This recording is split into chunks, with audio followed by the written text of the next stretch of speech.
Assalamualaikum warahmatullahi wabarakatuh. Alhamdulillahi rabbil alamin. Assalatu wassalamu ala asyrafil anbiya'i wal mursalin Sayyidina wa maulana Muhammadin wa ala alihi wa sahbihi ajmain, amma ba'du. Para pemirsa yang dirahmati Allah subhanahu wa ta'ala, puji syukur kehadiran Allah subhanahu wa ta'ala, yang mana dengan limpahan rahmatnya Allah, hidayah, taufik serta inayahnya lah dapatlah kita memasuki bulan suci Ramadan ini dengan sebaik-baiknya, dalam keadaan sehat badan, dalam keadaan panjang umur, yang mana Rasulullah sallallahu alaihi wasallam dalam hadis beliau menyatakan, dalam doa beliau, Allahumma barik lana fi Rajab wa Sya'ban wa ballighna Ramadan. Ya Allah, berkahilah kami di bulan Rajab dan di bulan Sya'ban, sampaikanlah umur kami kepada bulan Ramadan. Sekarang kita sudah berada di bulan Ramadan. Tentunya ada sesuatu yang istimewa di bulan Ramadan tersebut, karena Rasulullah sallallahu alaihi wasallam menginginkan hidup di bulan Ramadan.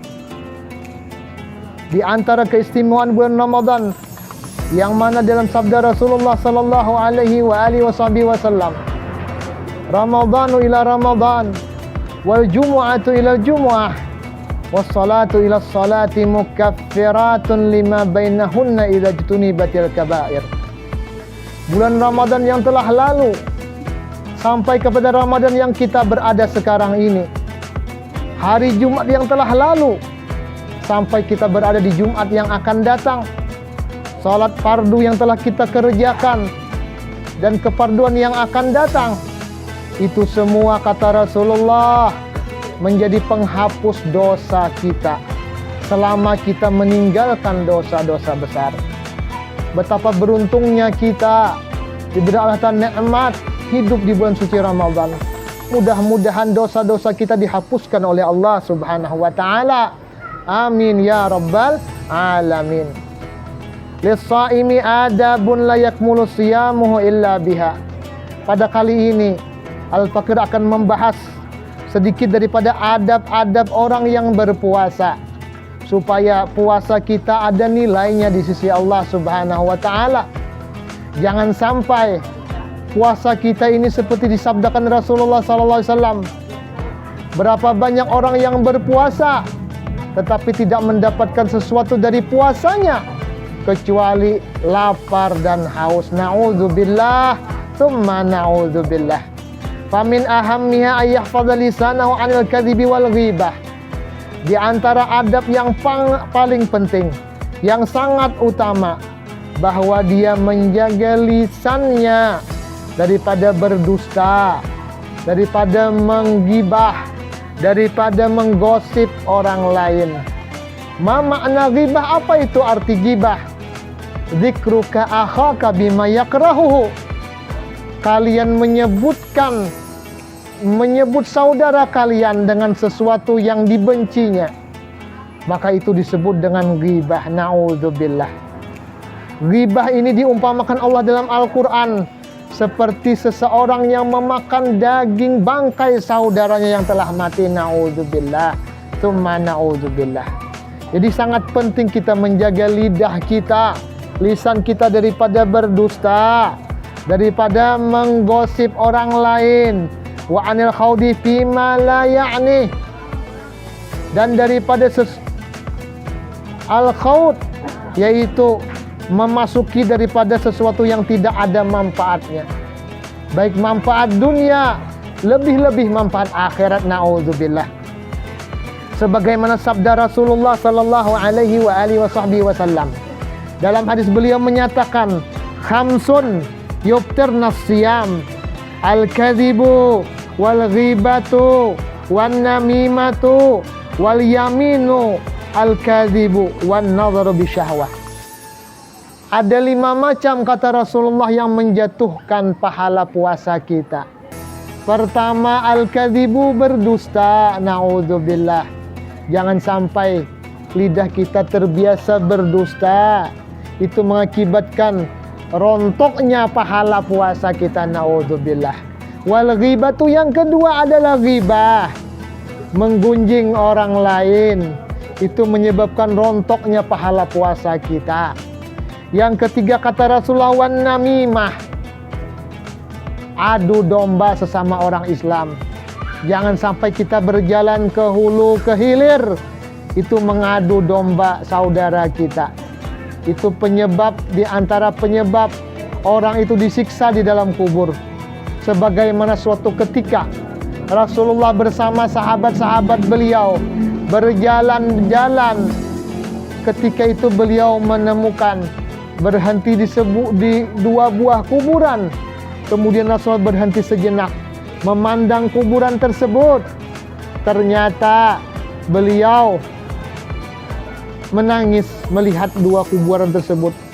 Wahai Rasulullah, kenapa sampian jadi seperti ini? Kenapa pian jadi seperti ini? Rasulullah SAW berkata, wahai sahabatku, tahukah kalian, orang yang di depan kita ini, kuburan yang di depan kita ini, mereka dalam keadaan tersiksa. Tahukah kalian penyebab mereka tersiksa? Sahabat berkata, kami tidak tahu wahai Rasulullah. Yang pertama, orang ini tersiksa karena namimah, karena dia mengadu domba sesama orang Islam. Yang kedua, tersiksa karena dia tidak bersih dalam beristinja, tidak bersih dalam bersuci, naudzubillah. Jadi harus hati-hati kita, harus memperhatikan cara beristinja yang benar. Air yang digunakan untuk beristinja harus air yang mutlak, air mutlak yang suci lagi mensucikan. Kemudian diantaranya lagi adab orang berpuasa atau sesuatu yang menjatuhkan pahala puasa. Wal yaminul kadzib, sumpah palsu. Nauzubillah. Demi untuk memenangkan suatu kasus, suatu perkara, rela dia bersumpah tapi palsu, dusta, nauzubillah. Demi mendapatkan harta, demi mendapatkan uang, dia rela bersumpah-sumpah untuk supaya memenangkan perkara, nauzubillah. Wan nazaru bisyahwatin. Yang kelima di antara yang menjatuhkan pahala puasa yaitu an-nazaru bisyahwah, memandang dengan syahwat. Nauzubillah. Walaupun kepada istri kita sendiri, pada ketika kita memandang dengan syahwat, itu menyebabkan jatuhlah pahala puasa kita. Lebih-lebih lagi kepada orang lain, itu lebih lagi menjatuhkan pahala puasa kita. Kemudian diantaranya lagi adab-adab kita berpuasa, yaitu adalah menjaga telinga kita, menjaga mata kita dari memandang yang tidak baik. Wal istimna'u ila ma la yahillu lahu, bernikmat-nikmat kepada sesuatu yang tidak halal baginya. Itu sesuatu yang menjatuhkan pahala puasa juga.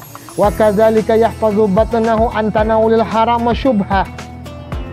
Demikian juga adab orang berpuasa, yaitu menjaga perutnya daripada memakan sesuatu yang haram atau yang syubhat. Kita berpuasa, bersahur dengan yang halal, ternyata kita berbuka dengan yang syubhat, lebih-lebih yang haram. Apa gunanya puasa kita? Nauzubillah. Inilah yang dikatakan Rasulullah, tidak dapat apa-apa daripada puasa kecuali lapar dan haus. Mudah-mudahan Allah Ta'ala menjaga kita daripada berbuka yang syubhat apalagi yang haram. Kemudian di antara adab kita berpuasa, salafus saleh mengatakan idza sumta fanzur ala ayyi syai'in tuftir. Apabila engkau berpuasa, hendaklah kalian memperhatikan atas apa kalian berbuka dan di tempat mana kalian berbuka. Ini juga sangat penting. Kita berbuka di tempat siapa? Kalau kita berbuka di tempat orang yang kerjaannya haram, tentu yang disuguhkannya untuk berbuka puasa tentu yang haram. Naudzubillah. Apa gunanya puasa kita? Bersahur dengan yang halal, ketika berbuka dengan yang haram. Na'udzubillah, tsumma na'udzubillah. Mudah-mudahan Allah Subhanahu wa taala menjaga puasa kita, menjaga ibadah-ibadah kita yang kita kerjakan di bulan suci Ramadan ini atau di luar bulan Ramadan, sehingga nantinya kita di hari kiamat nanti, di akhirat nanti, lebih-lebih pada ketika kita dimasukkan ke dalam kubur, kita akan melihat balasan daripada ibadah yang kita kerjakan di alam dunia. Karena ibadah tersebut itulah yang nantinya menjadi teman sejati kita, yang mengiringi kita pada ketika kita dibuat ke liang lahat. Mudah-mudahan Allah Subhanahu wa taala memanjangkan umur kita, menyehatkan badan kita, sehingga kita dapat mengisi bulan Ramadan ini dengan sebaik-baiknya. Karena kita tidak ada jaminan hidup kembali di bulan Ramadan tahun akan datang. Dan dengan itu pun kita tidak ada jaminan dapat menyelesaikan bulan Ramadan ini sampai akhir. Mudah-mudahan Allah Subhanahu wa taala dengan kasih sayangnya, taufik hidayahnya menolong kita dalam berbuat taat kepadanya dan menjauhkan kita daripada berbuat maksiat kepada Allah Subhanahu wa taala. Dan mudah-mudahan kita semua ditutup Allah taala dalam keadaan husnul khatimah, mati dalam keadaan beriman. Amin amin ya rabbal alamin. Inilah yang dapat disampaikan. Mudah-mudahan kita dapat kembali bertemu di kesempatan yang akan datang. Wa'afu minkum. Wassalamualaikum warahmatullahi wabarakatuh.